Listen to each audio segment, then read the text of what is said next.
Welcome to Amateur Redneck Workshop. I'm Harold, and today it's 75 degrees in Houston, which is a good way to start February. That's Fahrenheit, and I think it's going to probably get even warmer than that. I'm not sure. So I've got the air conditioner going, and that's the noise you hear in the background. And you know, last week I made a lead screw, and I had this piece left over. Brand new lead screw, and not only that, I've got the old lead screw, and well, not this end, on this end from, say, oh, I don't know, maybe here down, you know, that's a pretty good bit of distance there. That's you know, pretty well like new, because I hadn't run the carriage back here very much, you know. You can just imagine what you could build out of that. The sky's the limit, I guess. You know, you can just imagine something out of that. But that's not what today's video is about. Today's video is about this thing. The reason this cutter is still on this arbor, it's an R8 arbor that was made for slitting saws. And you think, well, that's wonderful. Well, it's not. The thing always gets stuck there, and I have a heck of a time getting it loose. You can see by all the skin up spots from having it in the vise there that it's not been easy, and you can see by the discoloration from the heating torch that it's not been an easy thing to get off. And I even went and cut some flats on the nut thinking that would help the thing come off, and it didn't help, you know. It's a really bad situation. So I'm going to make my own slitting saw arbor, and maybe I can get the wobble out of it, and maybe it'll be easier to take apart when I get through. You know, well, when I get through slitting something with a slitting saw. Nice saw, isn't it? Cuts on the side. Anyway, that's what we're going to do today, and it's really a beautiful day, so I'm not going to spend all day working on this. We'll see how much progress we make before it gets down to, say, maybe close to 4 o'clock, and then I'm going to go to the range because this is a nice day and I don't want to waste it, you know. So I guess no more shooting the bull here. Let's just get on with making this thing. Oh yeah, I've been through an awful miserable week here with the sewer line plugged up. Called a plumber. You know, plumbers get paid about the same as a brain surgeon. I mean, those guys, they're raking in the dough. Anyway, so they come out, run their rotor-rooter thing down the line. That's $230 right there. And it was just one guy, you know. I mean, he took him like 30 minutes tops. And then he stuck his camera down in the line and went down to the end of it there, and he said, well, there's your problem. You see that football shape there, and there's a big black spot. And what that black spot was is where the line had separated, and you were looking at purely old black gumbo, you know. So another $1,500 later, and we've got the hole dug and put back together with a new piece of pipe. Stainless steel stuff he put in there, even, it said. So, and I'm waiting for the roofer now because I got a roof leak. So it's, you know, the miseries never stop for us rednecks. Now then, we really are going to get on with the video. As you know, all projects start on the bandsaw. That's some of that 12L14 or something like that stuff. It's supposed to cut like hot butter, and I think that it must be true because that bandsaw is sinking down into it pretty good. Now I guess probably 4140 would have been a better choice. But I'm a little short on 4140, and I spent a fortune buying this 12L whatever, 14, whatever it is, and by golly, I'm going to use some of it, you know. It's going to lay over there in the corner and rust. You know, I bought this stuff 5 or 6 months ago, a bunch of it. In the lead screw making video, I said the proper way to attach the bracket down there, the bearing, was to move the carriage all the way to the end and close the half nuts on it, and then tighten down the support screws. So that's what I did here. I've noticed that the half nuts seem to be just as tight as brand new. They're only a couple of years old. I put them on there about 2 years ago. So I'm going to try using them for a while before I consider using the brand new ones I got in the package. Because like I say, they seem nice and tight. And everything's assembled correctly now. I'm letting the carriage come back under power nice and slow so that I can use the half nuts to spread the oil around on the new bead stick. Probably a silly thing to do, but that's what I'm doing. Alright, so it's the next day. It seems that the boss lady didn't approve of my clothing, and I had to go shopping with her. So that's not bad for starting off by eyeball. I haven't done anything. Anyway, so she made me go and buy some new jeans, and complained about the fact that I wear the same 2 shirts all the time. She says, you've got a closet full of nice shirts, but you won't wear them because they only got 1 pocket. Well, if I get desperate, I'll wear them. You know what I mean? Alright, you guys are kind of in the way. I've got to move you over and go ahead and get this thing crewed up so I can get started. What I envision is making a bolt with a half 13 thread on it or a half 20. I'm not sure which. I'll decide that before I get down there. That'll screw in the middle and have a great big head on it that's bigger than 1 inch, so I can have a little lip around it to go down tight on the slitting saw.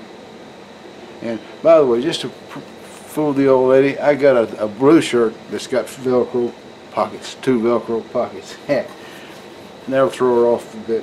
And the story behind that, of course, is that when I retired, I figured, well, the boss lady should be retired too, but then there's stuff around the house that's always got to be done. Among those things is the laundry. So I took over doing the laundry and the dishes, but she hated both of those. And she does the mopping and the bed changing and does the other things she thinks real important. And I do the minor things. But so with me doing the laundry, what I wear today, I throw in the washing machine and I hang it up on the closet door like she used to do when I was working. And then I wear that the next day, whatever I had, you know. So that means there's 2 shirts that get swapped out, 2 pair of pants, and I have to go to special trouble to go dig something else out for it to change, and I'm too lazy. So there you are. Anyway, so I'm going to cut this. This is going to be about the length of the threaded part of the bolt, and then the head of it will come up to about here, and I'll have to part it off and go cut a hex on the mill. But I can do that these days. I've got the equipment for it. So this stuff cuts pretty good. I'm feeding really fast there, about 7 thousandths per RP for revolution. So it's sort of threading it, but it's cutting in there really nice. I'm not going to do any Adam Booth size cuts, but I'll wake you guys up when I get a little further down. I changed a slower feed and a deeper cut, about 40 thousandths off of one side here. And that's the kind of chips that are coming rolling off. Before they were just little granules, kind of like little, just like sort of like as if you were cutting cast iron, you know. So I guess 40 or 50 thousandths isn't too bad, you know, a depth of cut for this machine.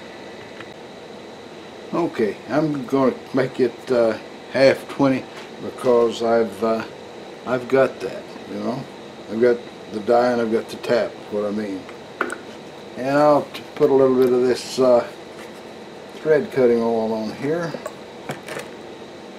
Get it all greased up, and I'll use the tailstock to guide me in there straight. And everything should hopefully come out all right. I need to put it in back gear so it doesn't want to turn. Alright, now, oh, I used to, well, back when I was a young guy and knew everything, I thought Alouette was the Canadian national anthem. Come to find out it's not, but every time in the cartoons they showed the big burly Canadian lumberjack guy, he would probably sing that, you know, or they'd play it or something. But anyway, make a long story shorter, I got to wondering the other night about the lyrics for that. So I looked it up, and they had the lyrics right there on YouTube while the guy was singing the song. And it turns out that it's about a little sparrow, you know, and about plucking the feathers off of a sparrow, and they, you know, they pluck the feathers off the head and off the back and off the wings, and it's a good way to learn French words, you know. And I mean, you know, if you got the words there as to what they mean, and it's not that really that hard to understand. I mean, what? Not that hard to remember unless you're really old like me. Well, I'm starting to babble here, huh? Anyway, I thought it was pretty good, and there was some guy in the comments, of course, below the video says, "How cute! A nursery rhyme about dismembering a bird," you know. And I thought, well, there's a certain crowd that would see it like that. Of course, I'm sure back when they wrote that song that it was a happy occasion. They had a nice bird that they could pluck and cook and eat, and it certainly wouldn't have been a bad thing, you know. But people today, they buy their dead birds at the grocery store. They never even plucked a chicken, I bet. Alright, to keep this video from getting too long, I'll finish threading this and burn it. I'll finish threading this, and I'll wake you guys up again. Alright, so the time has come when I have to go pick up the boss lady from the granddaughter's place. And so I've got it threaded half 20. I made a little recess in here, and I'm up to the parting off stage.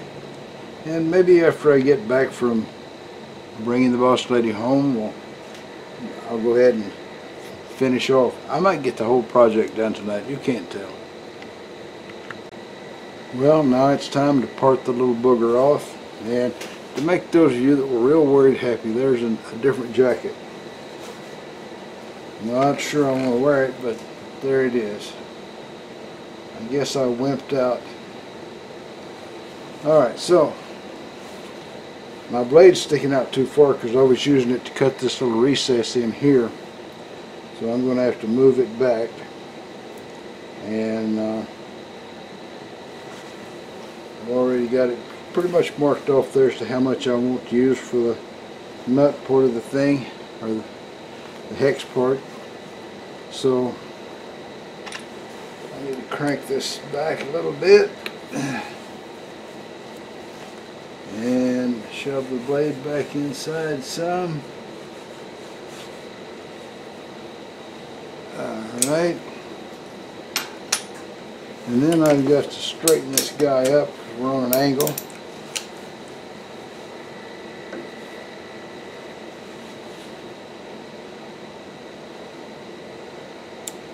That looks fairly straight there. Compare it to the chuck. Chuck won't lie to me. Well, it's a little bit crooked still.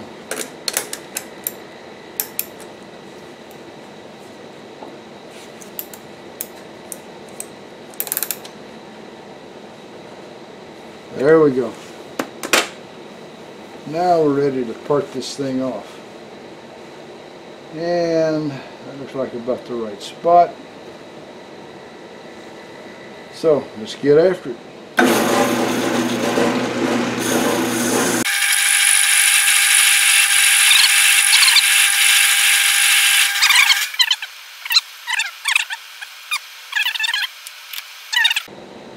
Alright, had to reposition the blade a little bit.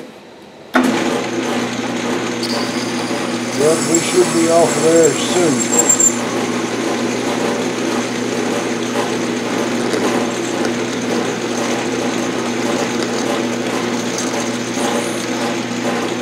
fun.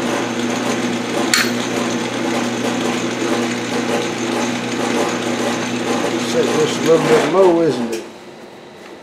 Alright. Now it's set a little bit higher. Okay.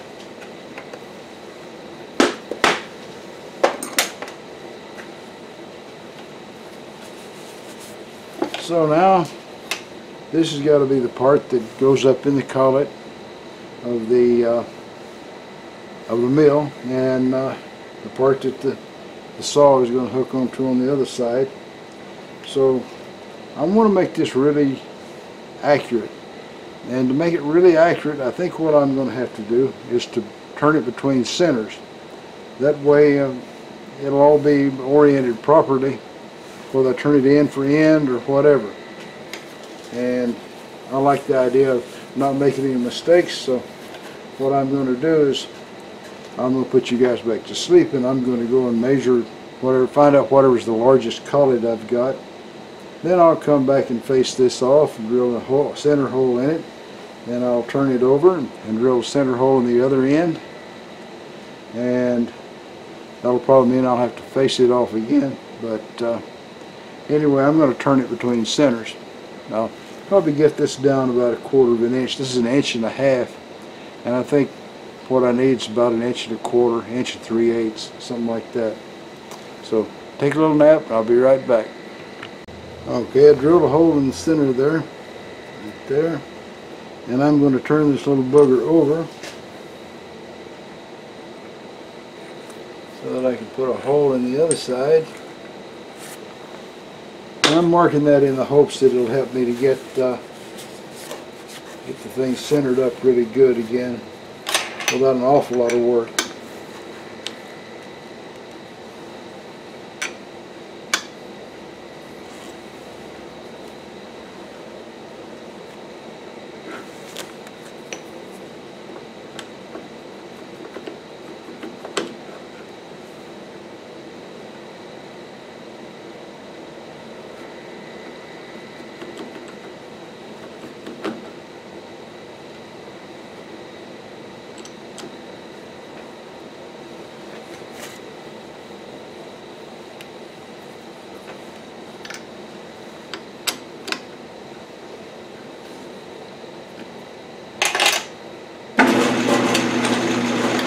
That'll be pretty close.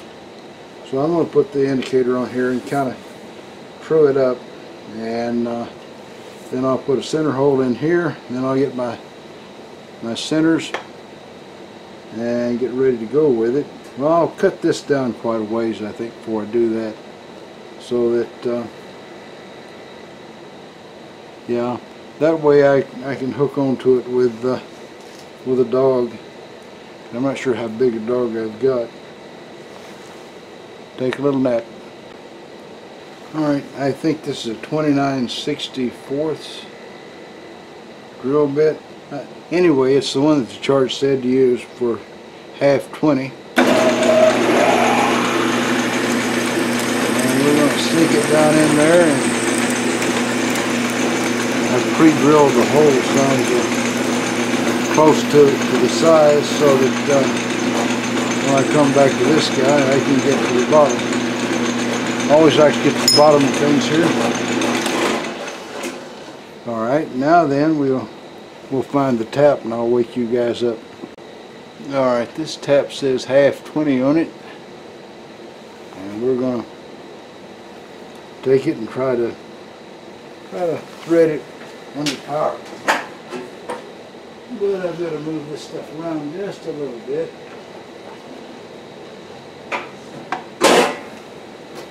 When you power tap, you ought to do it kind of slow, I think. So let's see what happens.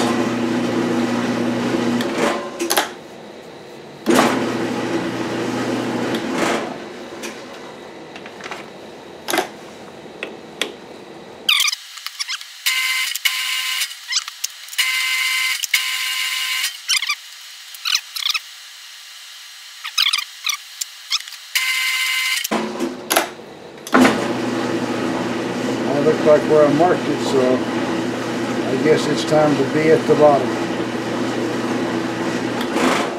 Now Now I forgot what Pierre said about chamfering this before you thread it. And I didn't do it. So I'm going to chamfer it and then run the die back in. Cheat a little bit, huh? Back to sleep, guys.